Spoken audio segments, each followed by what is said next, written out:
Aleluia! Ele vive, Ele reina e em breve voltará. O seu nome é Jesus. Você pode aplaudir mais uma vez o nome de Jesus Cristo. Louvado seja o nosso Deus. Ele é o nosso Rei, o nosso Senhor. Pode tomar o seu lugar. Quero convidar você a abrir a sua Bíblia comigo. Tem uma palavra de Deus para o seu coração no dia de hoje. 1 Coríntios capítulo 5, verso 7. Pois Cristo, o nosso Cordeiro Pascual, Ele foi sacrificado. A Páscoa para o cristão, ela é mais importante do que o Natal. A Páscoa na vida do cristão, ela precisa ser mais importante do que o próprio Natal. Mas infelizmente, eu falo isso com muita dor no coração, nós damos mais valor ao Natal do que à própria Páscoa. A verdade é que nós temos sido distraídos há muitos e muitos anos em relação ao verdadeiro significado e ao verdadeiro sentido da Páscoa. Tem muita gente que fala assim, que tem dificuldade para acreditar em Deus. Só que muito mais difícil do que acreditar em Deus, fala a verdade, é acreditar num coelhinho da Páscoa que bota 1 quilo de ovo de chocolate. É verdade ou não é? Gente, muito mais difícil que acreditar em Deus é acreditar nessa história. Olha só que história é essa, um coelho da Páscoa que bota 1 quilo de chocolate, que entra na minha casa, na sua casa, no meio da noite e esconde o ovo. Para mim, gente, isso é muito mais uma história de terror do que uma história de Páscoa. Eu passei a minha infância inteira quebrando a cabeça, tentando entender como é que isso acontecia. Olha a musiquinha, coelhinho da Páscoa que trazes para mim, 1 ovo, 2 ovos, 3 ovos, assim. A gente cresceu cantando essa música, sem perceber que inverteram a mensagem. Tiraram o cordeiro e colocaram o coelho. Trocaram o sangue por chocolate. Trocaram a salvação por distração. E durante muitos e muitos anos, o cristão aproveitou a Páscoa, sabe para quê? Para viajar. Aproveitou a Páscoa para desfrutar. E a gente esqueceu de cantar na Páscoa, que porque Ele vive, temor não há. Porque Ele vive, eu posso crer no amanhã. Eu me lembro muito dessa estratégia, que é uma estratégia do nosso governo, inclusive. Não só desse, mas de todos os outros. Todas as vezes que eles estão fazendo algo de ruim, eles soltam uma notícia meio mirabolante. E aí todo o povo fica ali focado naquela notícia e perde a atenção daquilo que o governo está fazendo. E para mim, o governo do mal, o reino das trevas, há mais de 2000 anos, ele continua fazendo isso. Inventaram essa historinha para a gente, para distrair o povo do verdadeiro significado da Páscoa.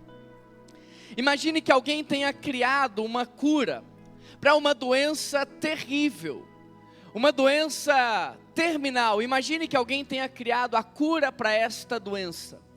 Agora, imagine que aquele que inventou a cura esteja dizendo assim: será que alguém pode publicar isso no jornal? Será que alguém pode falar isso lá no Jornal Nacional? E aí o povo está dizendo o seguinte: não, agora não tem brecha. Sabe por quê? Porque nós estamos em época de Copa do Mundo. Agora só se fala de Copa do Mundo, não tem como inserir essa matéria de cura. Só que enquanto a gente está lá celebrando a Copa do Mundo, tem gente morrendo, sem saber que existe cura. Tem gente morrendo sem saber que alguém trouxe a cura. E enquanto tem muita gente agora passeando, viajando, distraindo, celebrando as coisas materiais e carnais dessa vida, nós hoje estamos aqui para dizer ao mundo: existe cura, existe esperança, existe salvação, existe libertação, e o nome dele é Jesus. Páscoa não é uma data, Páscoa é uma travessia. Páscoa não é uma data, é uma travessia de dias, de semanas, de anos. No Antigo Testamento, o povo estava há mais de 400 anos escravizado. E a Páscoa foi essa libertação do povo da escravidão para uma vida de liberdade. Gente, o anjo da morte passou pelo Egito, mas todas as casas que tinham o sangue, nos umbrais, nos batentes daquelas portas, daquelas casas, tiveram o seu primogênito poupado. Eu não sei se você sabe disso ou não, mas a Páscoa no Antigo Testamento não foi coelho, foi cordeiro. Não foi chocolate, foi sangue. Um cordeiro para cada família, para que todas as famílias pudessem fazer a sua travessia. No Antigo Testamento, Deus não só libertou o povo, Deus mudou o destino do povo. E agora no Novo Testamento, pastor, o Novo Testamento agora não é mais um cordeiro no lugar de cada família. No Novo Testamento é Jesus por toda a humanidade. Porque no Antigo Testamento, aquele animal, por mais puro que ele pudesse ser, ele não tinha condições de pagar o preço do pecado de toda a humanidade. Então no Antigo Testamento era um animal, um cordeiro para cada família. No Novo Testamento é um só cordeiro para toda a humanidade. Ele é Jesus, o Filho de Deus. E por conta de Jesus Cristo, essa travessia continua. Por conta de Jesus Cristo, essa passagem continua agora de forma progressiva. No passado foi da escravidão do Egito para a liberdade, do domínio de Faraó para o governo de Deus. Mas agora, gente, por causa de Jesus, agora por causa da escravidão do pecado, para uma vida de liberdade. Você não é mais escravo do vício, você não é mais escravo das suas dependências, você não é mais escravo da sua codependência. Hoje Cristo pode te libertar. Não mais apenas da morte física, mas agora por causa de Cristo também libertação da morte espiritual. Antigamente o cordeiro protegeu aquele primogênito da morte física, mas agora o verdadeiro cordeiro de Deus nos protege da morte espiritual. E por causa de Cristo a morte foi vencida. Cristo ressignifica a morte já não é mais o fim, a morte é apenas uma passagem, porque Páscoa significa travessia. No Egito, o sangue do cordeiro foi colocado sobre as portas. No Novo Testamento, o sangue de Jesus Cristo foi derramado sobre a sua vida. Não mais sobre a porta da sua casa, não mais sobre os umbrais. Agora sobre o teu coração, sobre a tua mente, sobre a tua vida. O que eu e você precisamos entender é que Páscoa não é só uma história. A Páscoa é um caminho, é uma travessia que trilha dias. Todos nós sabemos que Jesus Cristo morreu e que Ele ressuscitou. Mas poucos sabem o que realmente aconteceu nos dias que antecederam a ressurreição. Todo mundo sabe que Cristo morreu na sexta e que Ele ressuscitou no domingo. Mas poucos sabem o que aconteceu na segunda, o que aconteceu na terça, o que aconteceu na quarta, o que aconteceu na quinta-feira. Mas hoje eu vim aqui para te contar. Deixa eu te contar, a quinta é a mesa da comunhão. Sabe por quê? Porque mesmo sabendo que ele iria morrer, mesmo sabendo que ele haveria de ser traído, mesmo sabendo que ele haveria de ser negado, mesmo sabendo que ele haveria de ser crucificado, sabe o que ele fez? Ele colocou uma mesa, a mesa da comunhão. E sabe quem ele chamou para essa mesa? Ele chamou para essa mesa traidores. Ele chamou para essa mesa aqueles que iriam negá-lo. Ele chamou para essa mesa pessoas que estavam com ele por interesse naquilo que iriam receber, interesse naquilo que iriam viver. Agora você pode pensar, Jesus não sabia disso, por isso ele colocou na mesa esse tipo de gente. Não, Jesus nunca foi pego de surpresa. Ele chamou Judas sabendo que Judas tinha uma inclinação para traição. Ele chamou Pedro sabendo que Pedro ia titubear no momento mais importante. Ele chamou aqueles discípulos sabendo que na hora da condenação muitos iriam fugir de medo. Foi para essas pessoas que Jesus colocou a mesa. Esse era o estilo de vida de Jesus. Não era apenas da boca para fora, era a maneira como ele vivia. Chamando para a sua mesa aqueles que iriam traí-lo, colocando na mesa da comunhão aqueles que viviam negando ele. Olha o que o texto diz, queridos. Então ele pegou o pão, ele molhou o pão e ele deu a Judas. Mas antes de indicar para todos aqueles que estavam ali quem era aquele que haveria de traí-lo, sabe o que ele fez? Ele coloca a mesa, ele serve o pão, ele tem comunhão com esse tipo de gente. Depois ele pega uma bacia, ele pega uma toalha e ele começa a lavar os pés destas pessoas. Eu falei ontem no nosso acampamento de adolescentes que naquele tempo o chão era de terra, era poeira. O pé das pessoas era um pé grosso, trincado, rachado. As pessoas andavam de sandálias. E Jesus está pegando para lavar, não é um tipo de pé, sabe, preparado para esse momento. Não, é um pé ferido, é um pé sujo. Jesus foi lá e ele lavou o pé daquele que haveria de apunhalá-lo pelas costas. Ele foi lá e lavou o pé daquele que no momento mais importante ia dizer, eu não conheço ele. Ele lavou o pé daquelas pessoas que estavam do lado dele por interesse. E aí no ápice daquele momento, quando ele tem que indicar quem é o traidor naquela mesa da ceia, a Bíblia diz que ele pega um pão, ele molha o pão e ele entrega o pão para Judas.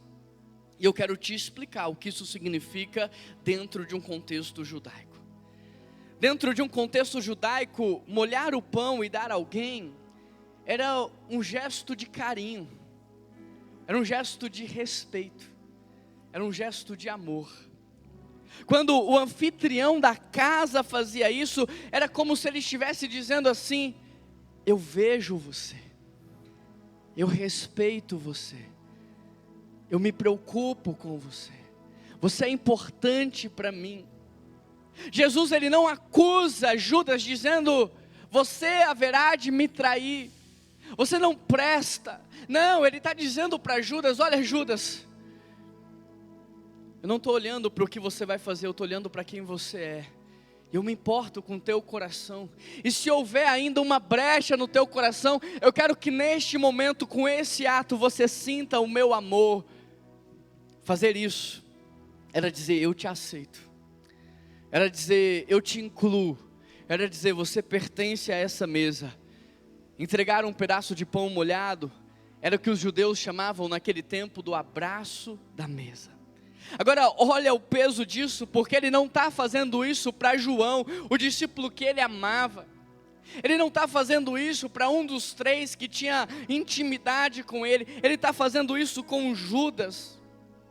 Ele honrou o traidor. O nosso Jesus é aquele que coloca na mesa gente como eu e você. O nosso Jesus é aquele que coloca na mesa gente como eu e você, que procura Jesus por interesse. O nosso Jesus é aquele que coloca na mesa gente como eu e você, que quando somos colocados na parede, a primeira coisa que a gente faz é negá-lo. Nosso Jesus é aquele que coloca na mesa gente como eu e você, que é capaz de traí-lo.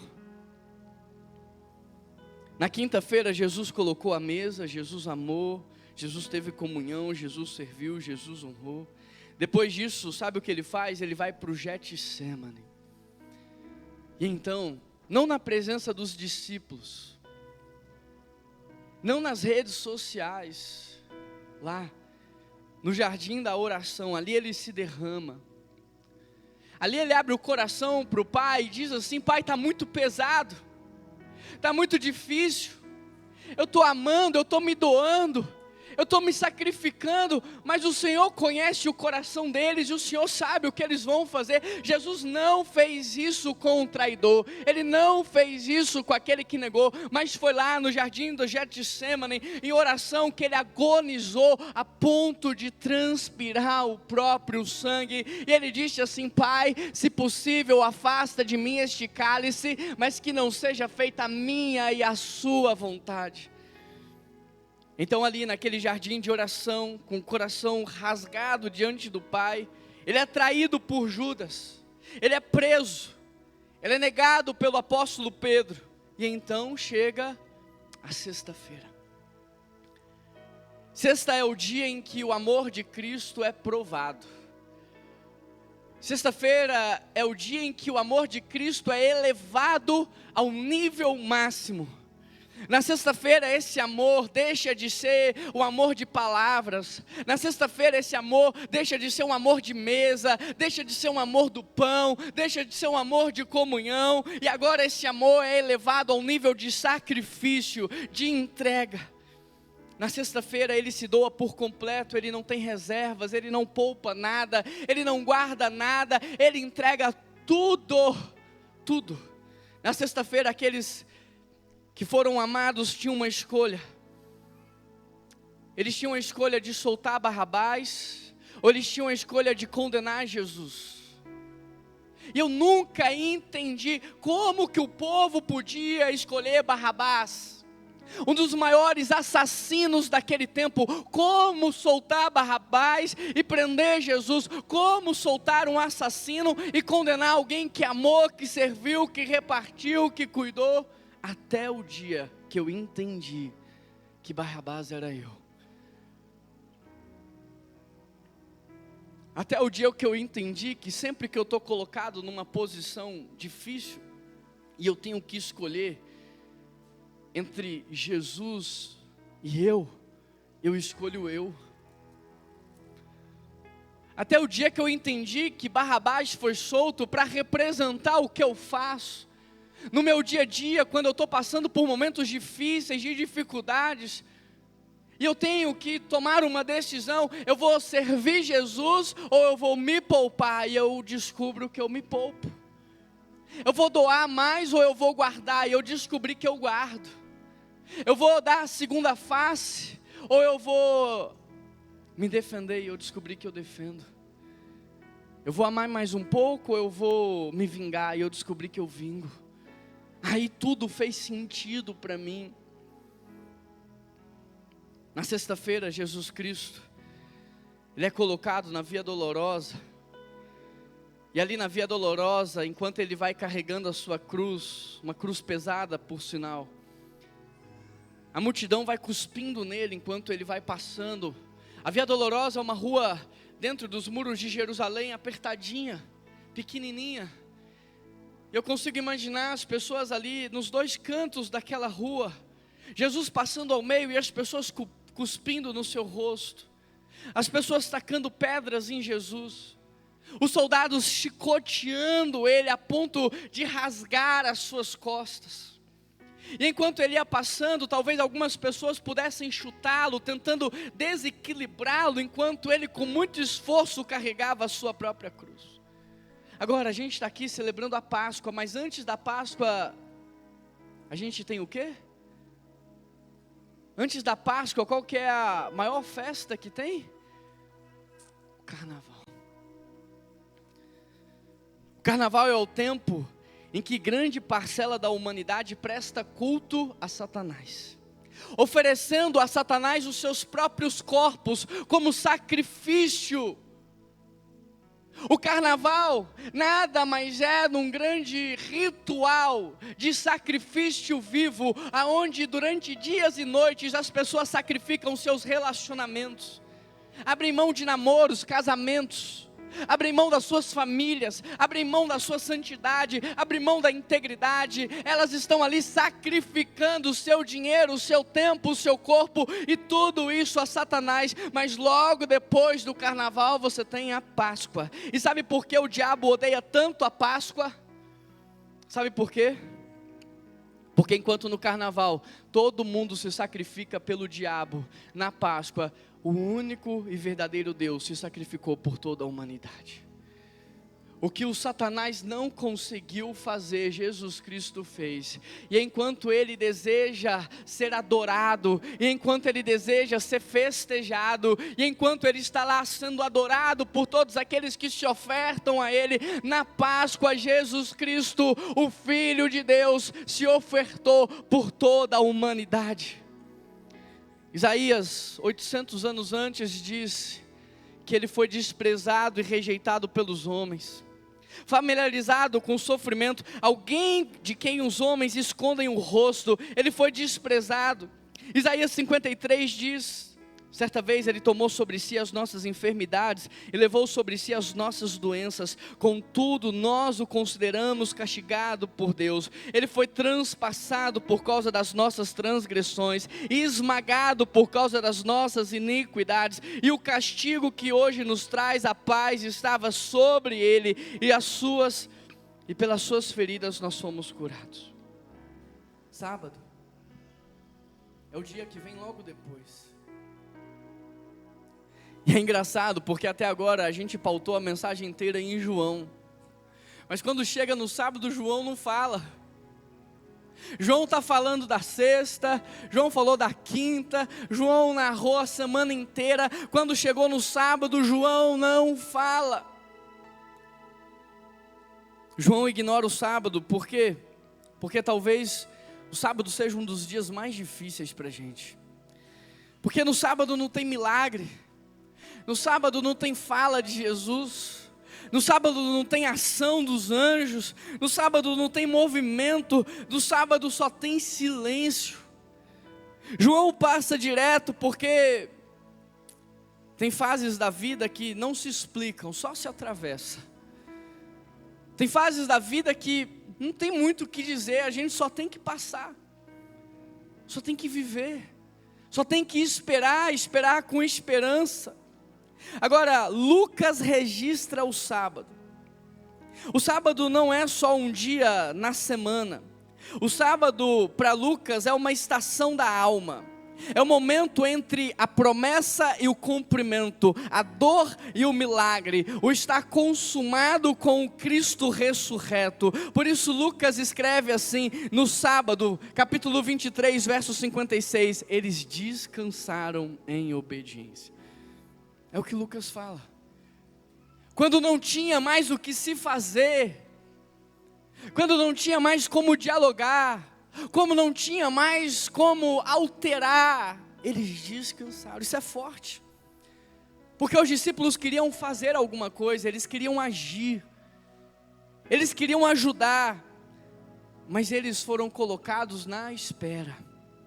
Esperar é a gente abrir mão do controle, é ou não é? Esperar é a gente reconhecer que não tem domínio de nada.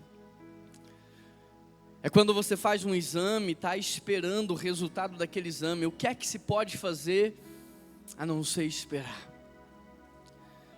É quando você apresenta o caminho para o seu filho, você prega, você ensina, você dá o exemplo e agora você tem que esperar. No sábado ninguém via nada, ninguém ouviu nada, ninguém percebeu nada, mas Deus estava trabalhando.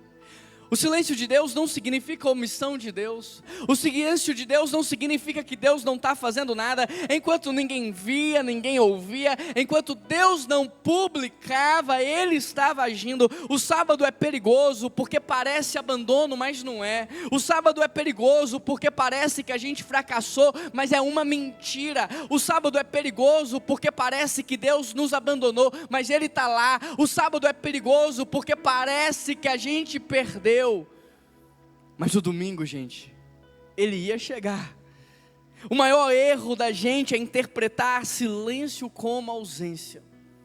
O sábado é quando nós somos provados. É engraçado, porque na sala de aula, qual que é o único momento que o professor fica em silêncio? No dia da prova. Ele passa o semestre inteiro ensinando, falando, mas na hora da prova, ele se cala. O sábado é o dia da prova.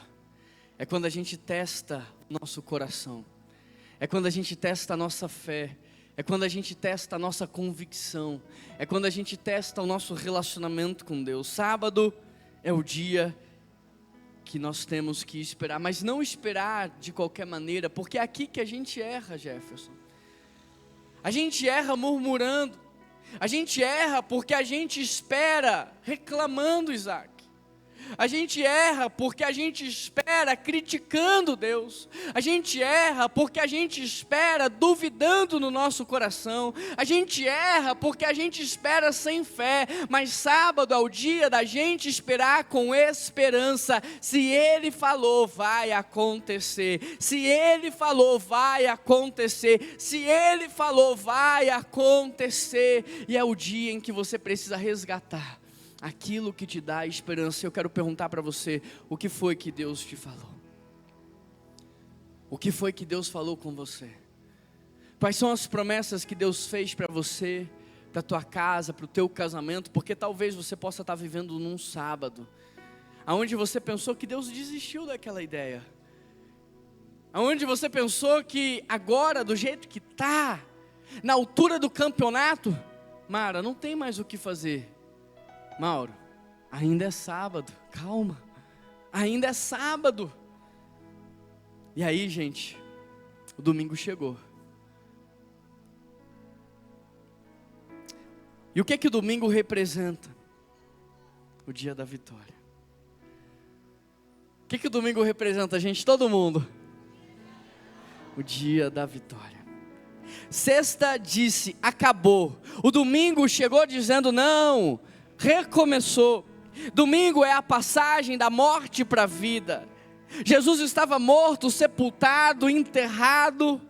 A pedra estava ali, mas Deus entrou na história e fez o que ninguém podia fazer. Isso é o domingo na vida do cristão. É o dia em que Deus faz o que ninguém pode fazer. E é por isso que hoje nós cristãos nos reunimos no domingo. E é por isso que a gente diz, domingo é inegociável. Porque tudo que eu tentei fazer de segunda a sábado, no domingo eu chego aqui dizendo, Deus, é só o Senhor pode, só o Senhor faz, eu dependo completamente de Ti. Então Deus declara uma palavra sobre a minha vida, basta uma palavra, não tem esforço nenhum do Senhor, é só uma palavra de cura e eu serei curado, é só uma palavra de libertação e eu serei liberto, é só uma palavra de restauração e o meu casamento é restaurado, é só uma palavra. Domingo é a vitória de todo o povo de Deus. Aqueles que zombaram de Jesus na sexta, aqueles que humilharam Ele dizendo, salvou aos outros, salva a ti mesmo, agora no domingo estão vendo que o nosso Deus é maior do que todos os outros falsos deuses, Ele é maior do que todos os governos, Ele é maior do que todos os reinos, Ele é maior do que todos os demônios, nem a morte pôde detê-lo, nem a condenação do pecado pôde colocar um ponto final na história. No domingo Jesus, Ele declarou, nós vencemos. E por causa de Jesus, todo mal é um mal vencido. Pensa, toda doença tem um prazo de validade. Sabe qual é o prazo de validade de toda doença? O dia em que você vai receber um corpo glorificado. Naquele dia não haverá mais doença física e nem emocional. Por causa de Jesus, a Bíblia diz que o choro dura só uma noite, mas a alegria vem pela manhã. Por causa de Cristo, todo mal é um mal vencido. E lá em Hebreus, é como se Deus dissesse assim, olha, daqui aonde eu vos falo, eu já venci todas as coisas. Então vem, porque eu estou preparando as vossas moradas, e em breve eu vou resgatá-los. Por causa daquilo que eu fiz, você não precisa temer. Por causa daquilo que eu fiz, você não precisa ter medo, você não precisa ter ansiedade, você não precisa passar por momentos de angústia. Eu venci todas as coisas, e pasmem vocês, maior é o que está em vocês do que aquilo que está no mundo, porque depois que eu venci, eu chamei, eu convoquei, eu enviei o meu Espírito, e agora o meu Espírito habita em cada um de vocês. Agora vocês carregam o próprio Deus, maior é o que está em vocês do que aquilo que está no mundo. Não tem problema lá na na sua empresa que você não seja capaz de resolver, porque o próprio Deus habita em você. Não tem doença nesse mundo que um filho de Deus não é capaz de encontrar a cura, porque nós temos o próprio Deus dentro de nós. Não há nenhuma solução que, se a gente não dobrar o joelho e orar e clamar, Ele nos atenderá, porque nós temos o próprio Deus dentro de nós. Você precisa sair daqui nesta manhã sabendo que o próprio Deus habita em você, e se Ele é o Deus Criador, então em você há toda a criatividade, e se Ele é o Deus Criador, então Ele pode te dar toda a criatividade, Ele pode te dar toda a inteligência, Ele pode aumentar a tua cognição, Ele pode te dar sabedoria, discernimento espiritual, porque maior é o que está em nós do que aquilo que está no mundo. Eu conheço gente que tem vivido isso. Conheço profissionais que vivem assim. Está ali a Mara, dá um tchauzinho, Mara. A Mara tem casos impossíveis que ela lida na medicina. Atrás da Mara tem a Cíntia, que também pega casos impossíveis. Mas elas oram, elas apresentam seus pacientes a Deus, e esses pacientes são curados. Elas oram, e quantas vezes eu fui lá, e parecia um culto.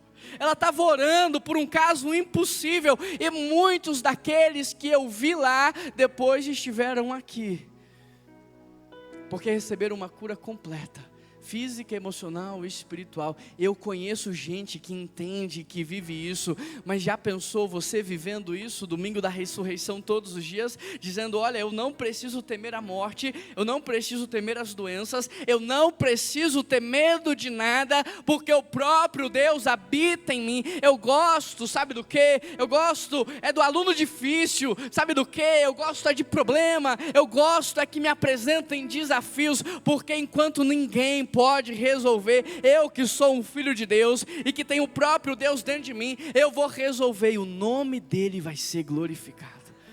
E o nome dele vai ser glorificado, porque vão me perguntar: como é que você fez? Como é que você fez, Bruna? Como é que você fez? Samuel, como é que você compôs aquela canção? Rodrigo, como é que você consegue tocar desse jeito? E a gente vai dizer: olha, como é que você consegue fazer isso? Como é que você cria aquilo? E você vai poder dizer: não sou eu, mas é o próprio Deus que habita em mim. Domingo é a exaltação de Jesus. Domingo é quando o próprio Pai exalta o seu Filho. O domingo muda a história da humanidade. Agora, por causa de Jesus, existe perdão. Obrigado, filho. Por causa de Jesus, existe vida nova. Por causa de Jesus, existe esperança. Por causa de Jesus, agora existe eternidade.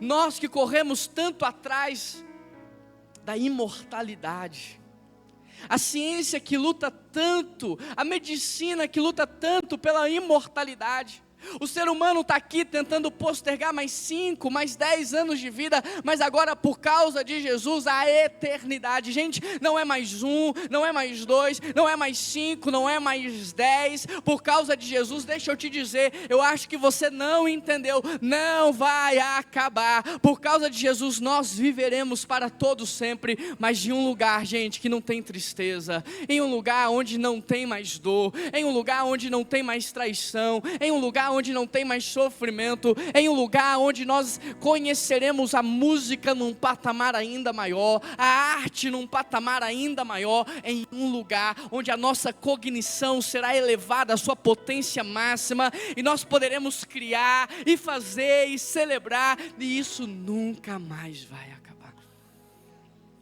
Domingo é a garantia do nosso futuro. Jesus é a garantia do nosso futuro. Domingo é Deus dizendo: eu ainda tenho a última palavra. Domingo é Deus dizendo: olha, os teus inimigos podem ter comemorado na sexta, mas agora eles vão ter que reconhecer: a mão de Deus está sobre você. Domingo é Deus dizendo: olha, aqueles que zombaram de você, agora vão ter que reconhecer: a mão de Deus está sobre você. Quinta, amor. Comunhão, serviço, honra. Sexta, entrega, sacrifício, renúncia. Sábado, espera. Domingo, vitória. Páscoa não é um dia, Páscoa é travessia. No Egito, quem não tinha sangue na porta, não atravessava. Não era sobre ser bom, não era sobre ser correto, não era sobre ser religioso, era sobre ter o sangue. O anjo da morte ia passar, mas ele não ia poupar ninguém pelo fato da pessoa ser boa. Ele não ia poupar ninguém pelo fato da pessoa ser talentosa. Todos os primogênitos seriam levados naquele dia. O que fez com que as famílias fossem poupadas foi o sangue. Hoje não é mais sobre o sangue na porta. Hoje é sobre o sangue de Jesus no nosso coração. Não é sobre ser bom. Não é sobre ser santo. Não é sobre ser melhor do que os outros. É sobre ter o sangue de Jesus sobre as nossas vidas. Você pode estar aqui dizendo: eu acho que Deus não vai me aceitar. Eu acho que Deus não vai aceitar tudo o que eu fiz. Não, pastor.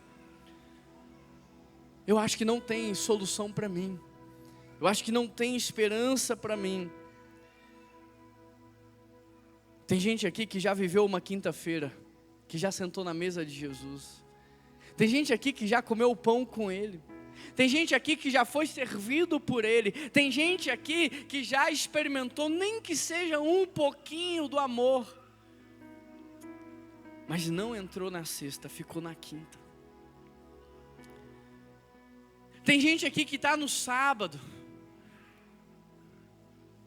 mas está pensando em não entrar no domingo, está pensando em permanecer no sábado, porque o sábado está difícil, está demorando, eu não tenho mais controle, eu não tenho mais solução, eu não sei mais o que fazer, está difícil. E aí tem gente pensando em não esperar o domingo, tem gente pensando em chutar o balde. Você não vive a vitória da Páscoa só ouvindo a respeito dessa história. Você não vive a vitória da Páscoa vivendo de maneira parcial. Eu quero viver a quinta, aonde Jesus me serve, aonde Ele me ama, mas eu não quero viver a sexta, onde eu tenho que me sacrificar. A gente não vive a vitória da Páscoa de maneira parcial. Ou se vive de maneira completa, ou se faz a travessia, ou não se faz, ou não se vive. Hoje Deus está aqui te oferecendo uma travessia da imoralidade para a santidade, das trevas para a luz, de uma vida de morte para uma vida eterna, de uma vida sem significado e propósito para uma vida gloriosa. Hoje Deus está te oferecendo aqui uma travessia, e muitos talvez ainda estejam pensando: será? Como que a gente pode acreditar em histórias como de um coelho, de um ovo, e não acreditar na verdadeira história da Páscoa? Como que a gente pode se doar e se entregar tanto por histórias como essa e fazer a nossa família toda vivenciar isso? E a gente não se entrega e não vivencia a verdadeira história da Páscoa. Há mais de 2000 anos nós estamos aqui contando essa história, experimentando a mesma coisa. Em qualquer livro de história, em qualquer grande biblioteca, em qualquer lugar do mundo, você vai perceber uma coisa: Jesus Cristo dividiu a história da humanidade em antes e depois de Cristo. Isso aqui não é história infantil, essa história é real, essa história é verdadeira. Há uma batalha neste exato momento entre o bem e o mal, para que você não se entregue, para que você não se renda e para que você não viva a vitória do domingo. Há uma batalha para te fazer duvidar, há uma batalha para te fazer não se entregar, há uma batalha para distrair a sua mente, mas na batalha entre o bem e o mal, você sabe quem vence? Vence quem ama na quinta. Vence quem agora não só experimenta o amor da quinta, mas pratica o amor da quinta. Vence agora quem é capaz de colocar uma mesa para quem persegue ele. Vence quem é capaz de chamar para essa mesa quem nega Ele. Vence quem é capaz de oferecer o pão nessa mesa para quem o traiu. Vence quem é capaz de pegar uma vasilha com água, uma bacia, uma toalha e lavar os pés daqueles que estavam ao lado dele por interesse. Vence quem é capaz de amar como Jesus amou. Nessa batalha entre o bem e o mal, porque nós não estamos num parque de diversões, nós estamos num campo de batalha, e nessa batalha entre o bem e o mal, sabe quem vence? Vence quem é capaz de se entregar na sexta-feira. Vence quem é capaz de não apenas falar eu te amo, mas provar esse amor. Vence quem é capaz de continuar dando a face. Vence quem é capaz de continuar caminhando uma segunda milha. Vence quem é capaz de tomar prejuízo pelos seus irmãos. Vence quem é capaz de elevar o nível deste amor, não mais em palavras, não mais em discursos, mas agora numa entrega total, sem ressalvas. Nessa batalha entre o bem e o mal, quem vence? Vence quem é capaz de esperar com esperança no sábado. Vence quem é capaz de no sábado continuar aguardando. Eu amei, eu me doei, mas até agora nada aconteceu. Eu ensinei, eu falei, eu semeei, mas eu ainda não vi frutos. Vence quem é capaz de esperar com esperança. Ele lança a semente na terra, mas no primeiro dia não nasceu. No segundo dia não nasceu. E aí a gente às vezes de maneira precoce vai lá e arranca a semente. E aí quando você abre aquela porção da terra, você percebe que já tinha nascido, já estava florescendo, já estava enraizando. Era só esperar mais um pouco. Vence quem consegue esperar com esperança. Você vai ensinar, você vai amar, você vai cuidar, você vai caminhar a segunda milha, você vai dar o seu rosto, a sua face, você vai continuar, e às vezes parece que nada vai acontecer, mas no sábado você tem que aguardar. Aguarda, espera, não desanima, não murmura, não reclama, espera, aguarda, vai agradecendo. O Senhor pode, o Senhor faz, vai agradecendo, o Senhor vai completar a obra, aquilo que o Senhor prometeu, o Senhor vai cumprir. Vai agradecendo. O inimigo nunca foi, nem será vitorioso sobre a sua vida. Ele nunca foi, não será agora, e nem no teu futuro ele vai vencer, porque maior é o que está em nós do que o que está no mundo. Então igreja, aguarda, igreja, espera. Você que está aqui aguardando a conversão dos seus filhos, aguarda, espera. Você que está aqui aguardando a conversão do teu cônjuge, aguarda, espera. Você que está aqui esperando um milagre do Senhor sobre a tua vida, aguarda, espera. Você que está aqui esperando pela cura do Senhor, continua esperando, continua aguardando. Mas enquanto você aguarda, você vai louvando, você vai adorando, você vai agradecendo, você vai colocando diante do Senhor os seus motivos ali de gratidão, porque o domingo vai chegar. O sábado, gente, é o ambiente que a gente precisa criar para o domingo. O sábado é esse ambiente que a gente precisa gerar o domingo. A gente precisa gerar esse ambiente é gerado em louvor, esse ambiente é gerado em adoração. Nós não podemos permitir que o sábado seja um ambiente de dúvida, que o sábado seja um ambiente de descrença. Não, enquanto eu respirar a esperança, enquanto meu filho respirar a esperança, enquanto o meu cônjuge respirar a esperança, enquanto nós estivermos aqui, ainda há esperança. Nessa batalha entre o bem e o mal, quem venceu? Venceu quem Deus exaltou no domingo. Venceu quem Deus exaltou. E sabe o que a palavra diz? Humilhai-vos e Ele exaltará. A palavra não diz que Ele vai exaltar os humilhados. A Bíblia diz que Ele exalta aquele que se humilha. É por isso que quando Jesus estava falando do plano dele de entrar em Jerusalém e morrer, Pedro olha para ele e fala assim: Jesus, para com isso, você não precisa morrer. Aí Jesus fala assim: Pedro, aparta-te daqui, Satanás. E aí logo depois Jesus vai trazer uma expansão dessa mensagem, porque Isaac ele começa falando, olha, eu vou morrer. Agora ele está dizendo, quem quiser me seguir, negue-se a si mesmo, tome a sua cruz e siga-me. Olha o convite de Jesus, eu e você não somos obrigados a aceitar, ele está dizendo quem quiser. É um convite aberto, quem quiser.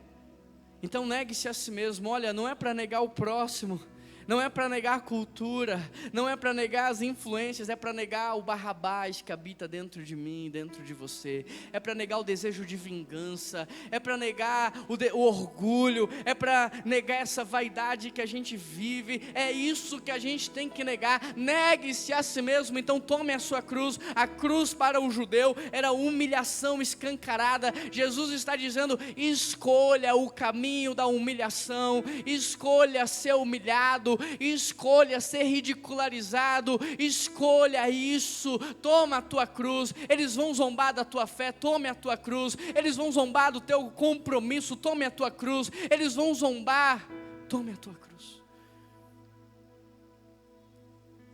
Negue-se a si mesmo, tome a sua cruz e siga-me. Quem venceu? Quem Deus o exaltou. Quem Deus exalta? Aqueles que se humilham. Quem Deus exalta? Aqueles que se negam. Quem Deus exalta? Aqueles que tomam a sua cruz. E no final dessa batalha toda, entre o bem e o mal, vai vencer aqueles que seguiram Jesus, aqueles que andaram com Jesus, aqueles que caminharam com Jesus. E eu queria que neste exato momento você pensasse, se você já fez essa travessia, porque Páscoa não é um dia, Páscoa é travessia. Você já fez essa travessia da morte para a verdadeira vida, do pecado para a santidade, da vida sem compromisso para a vida de compromisso? Você já teve esse encontro com Jesus? Ele atravessou você do lamaçal do pecado para o reino de luz. Ele já atravessou você. Ele já te deu as mãos, Ele já ergueu você, e Ele já levou você então para o reino dEle. Você já viveu essa travessia. Feche os teus olhos aí onde você está, e eu quero orar por você.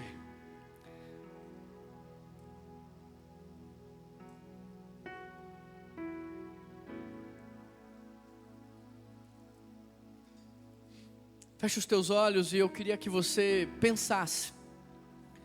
Porque tem muita gente que se acostumou com a igreja, que se adaptou com a igreja. Tem muita gente que gosta do ambiente da igreja, que sabe que a igreja faz bem para a família, que sabe que a igreja tem feito bem para o cônjuge, para os filhos, mas que ainda não tomou uma verdadeira decisão de falar assim: Jesus, eu quero atravessar, eu quero sair do lamaçal do pecado. E olha, eu aprendi com um pastor que lá no Antigo Testamento não era quem era bom, era quem tinha o sangue na porta. Eu aprendi com um pastor que hoje não é sobre quem é bom, é sobre quem tem o sangue. Querido, eu quero que você imagine a cena enquanto você está com os olhos fechados. Você está nesta manhã em um grande tribunal. O inimigo está aqui como advogado de acusação, dizendo: olha, eu tenho provas do que ele fez, eu tenho provas do que ele falou, eu tenho provas do que ele pensou, eu tenho provas do que ele sentiu. Está aqui as provas. Você está sendo acusado, e você sabe que muitas daquelas provas são reais, que você realmente falou, que você realmente fez, que você realmente pensou. Deus está ali como o maior e o grande juiz, analisando as provas. Mas eu queria que você imaginasse um momento muito especial nesse julgamento, quando Jesus, Ele abre as portas do tribunal, e Ele vem correndo pelo corredor daquele tribunal, dizendo: eu tenho uma prova de que ele é inocente, eu tenho uma prova. Aí você mesmo olha para Jesus pensando: que prova é essa? Eu não sei. Como que ele vai me provar a inocência? E vem Jesus e mostra o sangue dele, e ele derrama o sangue dele sobre as nossas vidas. E por causa do sangue de alguém inocente, por causa do sangue de alguém puro, por causa do sangue de alguém que não tem culpa, o juiz naquele dia declara: você está declarado inocente. Você foi declarado justo. E você começa a pensar: mas não tem a ver comigo, eu não sou isso. Jesus está dizendo: não, agora você é. Por causa do que eu fiz, você é. Por causa do que eu fiz, você é. Por causa do que eu fiz, você é. Quando olharem para você a partir de hoje, quando você sair desse tribunal, ninguém vai ver mais você, eles vão me ver em você. Eles vão ver o meu sangue sobre a tua vida. Quando os espíritos desse mundo, as potestades desse mundo, os príncipes desse mundo, quando eles olharem para você, agora eles vão ver em você o príncipe da paz. Porque nunca teve a ver com você, sempre teve a ver comigo. Jesus está aqui nesse lugar. Deus também está. E o inimigo também está. O inimigo está aqui te acusando, dizendo: olha, você é um pecador dos piores. Você é sujo. Você é imoral. Se eu publicasse no jornal tudo o que você fez, você não teria amigos. O inimigo está aqui te acusando, Deus está aqui com as provas nas mãos, mas Jesus já entrou nesse tribunal, e Ele já te declarou justo, Ele já te declarou inocente. Agora você tem uma escolha: você pode aceitar a palavra do inimigo sobre a tua vida, ou você pode aceitar a palavra de Jesus. Você pode receber a palavra do pecador condenado, ou você pode receber nessa manhã a palavra do inocente, do justo, do santificado, do irrepreensível. Você pode escolher, porque Jesus já pagou o preço, Ele já derramou o sangue, o preço já está pago. Você aceitando ou recusando não vai alterar o que Ele fez, Ele já fez. Não tem a ver com você, não tem a ver comigo, tem a ver com o que o próprio Cristo fez. Ele já fez, está pago, agora não te custa nada, é de graça, você só precisa receber. Então, você que está com os olhos fechados aí, você que entrou aqui se sentindo assim, condenado, sujo, imundo, você que entrou aqui se sentindo assim, pesado, carregando culpa, você que hoje quer receber essa palavra, aceitar essa palavra de inocente, justificado, você que está aqui quer receber essa palavra que altera a tua identidade, essa palavra que altera o teu DNA, essa palavra que muda o teu futuro, você que está aqui quer receber essa palavra de inocente, quero convidar você a ficar em pé onde você está. Eu quero orar pela tua vida. Amém, aleluia. Glória a Deus, glória a Deus, glória a Deus, Pai. Aleluia. O inferno perdeu. A morte nesta manhã está sendo derrotada. Todo o peso de culpa está sendo retirado aqui de algumas pessoas. Deixa eu dizer algo para você que talvez você ainda não saiba. O que você fez e Jesus perdoou, é como se você não tivesse feito. Eu acho que você não entendeu. O que você fez e Jesus perdoou, é como se você não tivesse feito, porque Ele diz que Ele pegou isso e Ele lançou no mar do esquecimento. Por causa do que Jesus fez, é como se você não tivesse feito. Então olha só, você hoje que está aceitando Jesus como único Senhor e Salvador da sua vida, você está declarado inocente, você está sendo declarado justo, você está sendo justificado, porque uma vez que você aceita Jesus, uma vez que você reconhece, uma vez que você se arrepende, uma vez que Ele te perdoa, é como se você não tivesse feito. Então você não precisa sair daqui se sentindo culpado, nem envergonhado. Você não fez.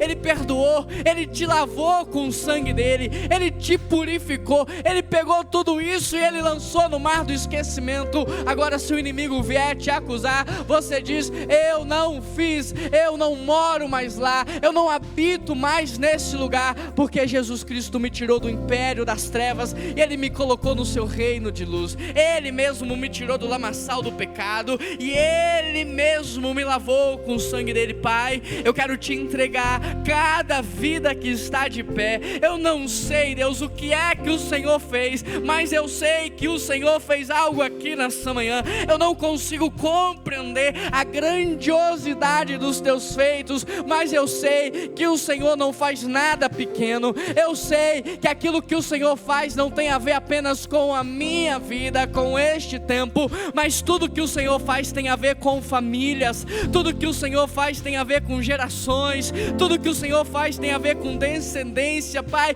Então eu te agradeço, porque nesta manhã o Senhor está fazendo algo grande demais, algo grande demais, algo que vai transpassar o tempo, algo que vai transpassar gerações, Pai. Espírito Santo de Deus, bata a porta de cada coração. E assim como Jesus molhou o pão, entregou o pão, dizendo: eu me importo com você, eu me importo, você é importante para mim, eu amo você, sabe? Não é o que você vai fazer que te define, não é o que você fez que te define, é quem você é na minha presença. Deus, bata a porta do nosso coração e começa a dizer: Espírito Santo de Deus, começa a falar. Não importa o que você fez, não importa o que você fez, para mim importa quem você é, para mim importa quem você é. E sabe quem você é? Você é o meu filho que eu amo, a minha filha que eu amo. O mundo te sujou, mas eu estou te lavando. O mundo te feriu, mas eu estou te curando.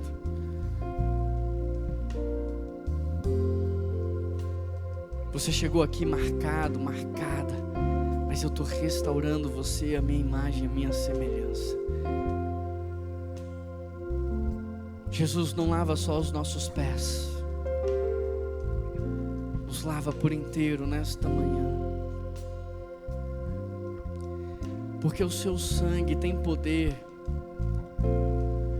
para tirar a sujeira que está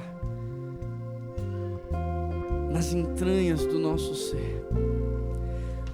O teu sangue tem poder de lavar, de maneira que as nossas cicatrizes são desfeitas, a nossa pele é restaurada, as nossas rugas são desfeitas, a imagem e semelhança do Senhor é restaurada. Oh Espírito Santo de Deus, não mais sangue nos umbrais, não mais sangue sobre as portas, o teu sangue sobre a nossa vida, nos lavando e nos purificando de todo mal. Pai, em nome de Jesus, se o Senhor esqueceu, nos ajuda a esquecer também. O Senhor está aqui dizendo: vinde a mim, porque eu vos darei alívio, descanso. Eu vou pegar o teu jugo que é pesado e eu vou te dar um jugo leve. Pai, todo peso de culpa tira sobre nós. Pai, eu quero pedir ao Senhor pela libertação dessas pessoas que estão de pé. Eu quero pedir pela restauração dessas pessoas que estão de pé. Eu quero pedir pela salvação dessas pessoas que estão de pé. Eu quero pedir um novo tempo, uma nova estação. Eu quero pedir um novo tempo do Senhor sobre essas pessoas. É domingo, Pai. É domingo, é o domingo da ressurreição. É o domingo da vida. É o domingo em que o Senhor venceu. O Senhor venceu os nossos vícios. O Senhor venceu as nossas codependências. O Senhor venceu tudo aquilo que nos escravizava, Pai. E agora nós somos livres, livres para viver para o Senhor, livres para glorificar a Ti, livres, ó Pai, para que agora nós sejamos aqueles que colocam a mesa. Você que está aqui de pé, você que está aqui na igreja, um dia foi Jesus que colocou a mesa para você. Hoje Ele colocou a mesa para você, mas você vai sair daqui para colocar a mesa para alguém. A mesa para alguém, você vai dizer: olha, eu sei, a gente não está bem, eu sei, a situação não estava boa, Mas olha, eu me importo com você. Você é importante para mim. Você tem significado na minha vida. Olha, eu estou aqui. Eu quero lavar os teus pés. Eu quero lavar os teus pés, eu quero estar com você. Não importa o que você fez, eu quero estar com você. Não importa o que você fez, eu vou te mostrar. O meu amor é real. Não é um amor de palavras, é um amor de atitude. Você vai ver. Eu vou caminhar mais uma milha com você e eu vou esperar no tempo de Deus. Eu vou esperar o Senhor agir na sua vida. Vai ser no tempo dele, mas eu não vou desistir. Eu vou estar aqui esperando, porque eu sei que o domingo vai chegar. E no dia que o domingo chegar, a gente vai estar de mãos dadas. No domingo, quando Jesus voltar, a gente vai estar todos de mãos dadas, porque nós somos um só povo, uma só família, uma só igreja. Pai, obrigado, Jesus, porque o Senhor nessa manhã completou a obra sobre as nossas vidas. Obrigado, meu Pai, porque nessa manhã o Senhor está completando mais um passo dessa travessia nas nossas vidas. Meu Deus, muito obrigado. Em nome de Jesus Cristo que nós oramos e nós agradecemos, e todo o povo de Deus diz...